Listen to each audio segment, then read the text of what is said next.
Each day my pen is a looking glass.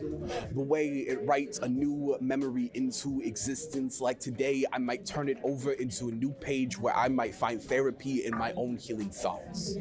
I flip my brain like an open notebook, as if each day a new page rises to create another metaphor for myself to be considered holy, so I hold what dear is to my heart, like this community, common folk come together to show us that we can come back with karma dignity, that we can hold ourselves in high regards, that our voice is more important than any fist raised, so we will shout into existence as if a battle cry is nothing more than an I love you or a fuck you. This is what community is and holds. It is not just therapy, it is all of me. I actually discovered poetry in the end of high school. I just finished working around with music and decided it was need for a change. I had a high school teacher show me spoken word, and I've been addicted ever since.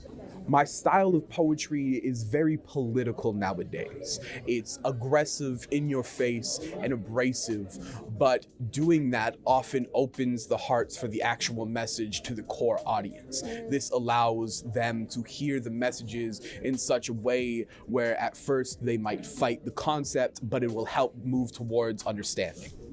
It's about how many times you get up, not how many times you fall, and keeping your chin up and your head up when your back's against that wall. It's about creating love, to see the love. Mate is just such a nice, it's just such a nice collection of people, and everybody's so diverse. I love that there's artists, and I mean, you can see the art hanging around this place. I love that the stage room allows for so many different kinds of people to mingle and hold events together, and it's so inclusive, and they've got their poster board, so they're trying to uplift other community partners as well, and it's just a very uplifting place. Which contributes to good health and a stronger immune system. And finally, smiles release stress by allowing your body to immediately releases endorphins when you smile. Well, that's one reason that I wanted to start up with a reading series, is because I haven't been to that many events. So the Poetry Slam here, and then I went to a couple in Burlington when I was younger, and I went to one reading series in Hamilton, like a couple of smaller events like that, kind of dispersed throughout the GTA. But I've never, beyond the Poetry Slam here in St. Catharines, there was nothing else that I really did that was literature related, so I figured I'd open up a space for a different kind of literature to be shared. Building the literary community is one thing that's really important to me as an English major, because I feel like we don't have a community that's really as strong as it should be. And through the last event, there was almost 50 people at the show. It was really packed, and so that to me shows this thirst for something like this that I really want to continue to build. Have here another thing, I like to make other noises sometimes. The community changes from place to place, I would see. All communities in the spoken word scene are loving communities, but they love different aspects of the person. Could be both the performance or the writing, and from community to community also builds you as an artist to become the better full picture that you can be. Performing poetry has helped me in a lot of ways. One way would definitely be to say that performing poetry has found me a new family in community, but it has also shown me that I can love myself without exceptions or buts or ands, and shown me that my voice matters. I think there's no other reason to dive into the art form of spoken word other than to try to connect with your audience. If you're not trying to connect with your audience, you're not developing the full sense of what it means to be a performance poet. A performance poet isn't a performance poet if he's performing to no one. So it is a relationship between the audience and the poet within himself that becomes a slam poet. We have to let go. Every story ends, but perhaps it dies too. Perhaps everything does. So where does it go? That soulful manifestation of a love never ventured, a flame gone out. I've always been a very political person, and I think that through poetry I've been able to express that more.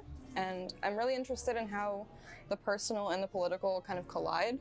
So it's a lot of like exploring relationships, but then through that exploring how politics influences them, if that makes sense.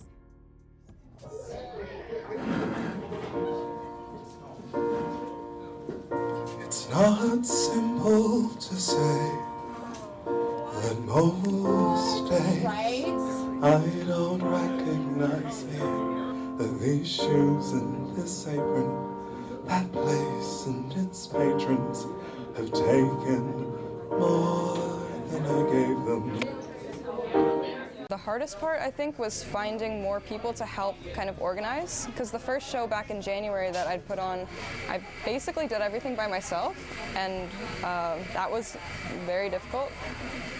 You know, finding authors and getting the space all set up and whatever else, like promoting everything on social media, like it's a lot of work. And so after that first show, I reached out to more people and like got more people on board to help with organizing, and that made it a lot easier.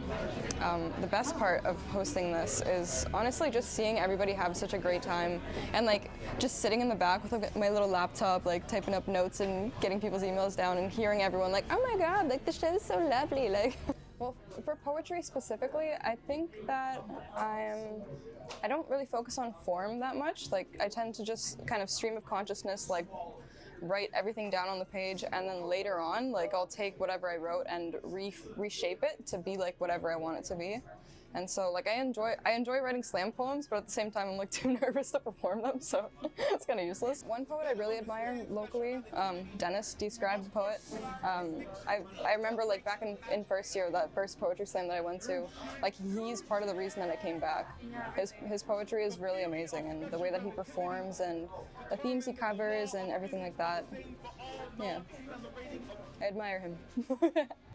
I like to tell people who've never been to a poetry slam that you should try. Go to a slam, go on the Googles, on the Facebooks, find your nearest slam, go to it, invest your heart with $5 and have an experience of a lifetime. If you don't, I'm sorry. If you do, come be my friend.